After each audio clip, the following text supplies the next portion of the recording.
ప్రభు అయిన యేసుక్రీస్తు నామంలో మీకు సమాధానం కలుగునుగాక. షలోం.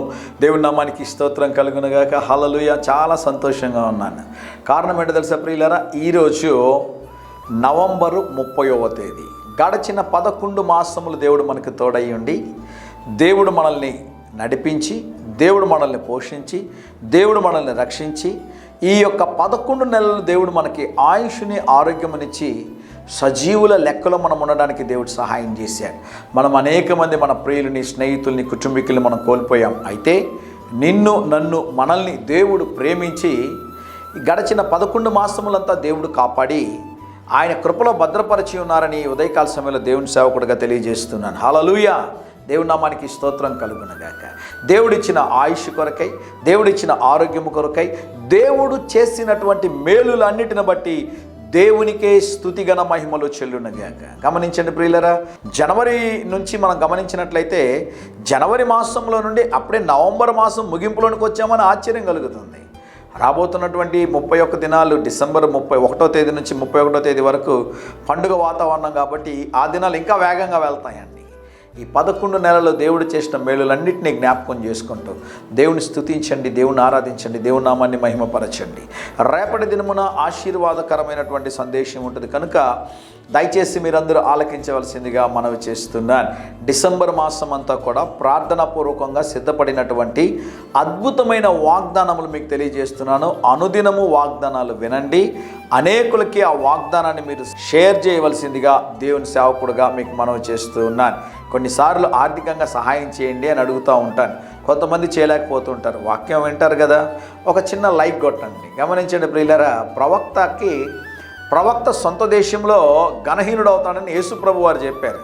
మా చుట్టూ ఉన్నటువంటి చాలామంది నాకు తెలిసిన వాళ్ళు కూడా అనేక మంది స్టేటస్లు పెడుతుంటారు, వాళ్ళ వాక్యాన్ని షేర్ చేస్తారు, కానీ మన వాక్యం షేర్ చేయడానికి ఇబ్బంది పడతారండి. ఎందుకంటే లోకల్లో ఉన్నాం కదా. అలా అనుకోవద్దండి. ఇది నా మాటలు అనుకోవద్దండి, లోకల్లో ఉన్న వ్యక్తి అనుకోవద్దండి. ఇది జీవం కలిగిన దేవుని మాటలు. షేర్ చేయండి అనేక మందికి.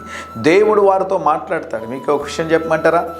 ఈరోజు నా 2 నిమిషాల సందేశాన్ని క్రైస్తవుల కన్నా కూడా అన్యులు అనేక మంది వింటూ ఉన్నారు. దేవుని నామానికి స్తోత్రం కలుగునుగాక. ఆయా కాలేజెస్లో స్టూడెంట్స్ వింటూ ఉన్నారు. అనేక మంది విని వాక్యమును, యేసు ప్రభుని తెలుసుకోవడమే కాకుండా బైబిల్ చదవడానికి ప్రయత్నం చేస్తూ ఉన్నారు. కనుక మీరు సెండ్ చేసేటటువంటి మెసేజ్ అనేకులకి ఆశీర్వాదకరంగా ఉంటుందని దేవుని సేవకుడిగా తెలియజేస్తూ ఉన్నాను. రేపటి దినమున మరికొన్ని శ్రేష్టమైన మాటలు జ్ఞాపకం చేయబోతున్నాను. కనుక దయచేసి ఉదయకాల సమయంలో ఈ సందేశాన్ని వినండి. యూట్యూబ్లో చిన్న ఒక లైక్ కొట్టండి.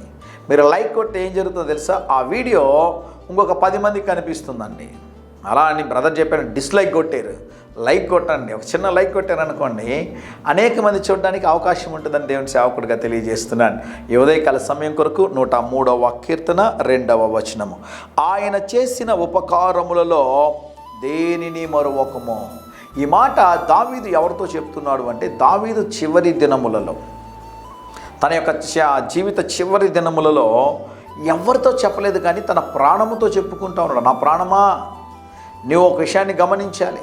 నువ్వు ఎక్కడో అరణ్యంలో ఉన్నావు, నువ్వు అణగారినటువంటి స్థితిలో ఉన్నావు, నిర్లక్ష్యం చేయబడిన స్థితిలో ఉన్నావు, వెలివేయబడిన స్థితిలో నువ్వు ఉన్నావు. అయితే నిన్ను ఆ అరణ్యములో నుండి ఈ దేవుడు అంతఃపురములోనికి నడిపించాడు. ఆయన ఎన్నో మేలులు చేశాడు, లెక్కలేనన్న మేలులు చేశాడు.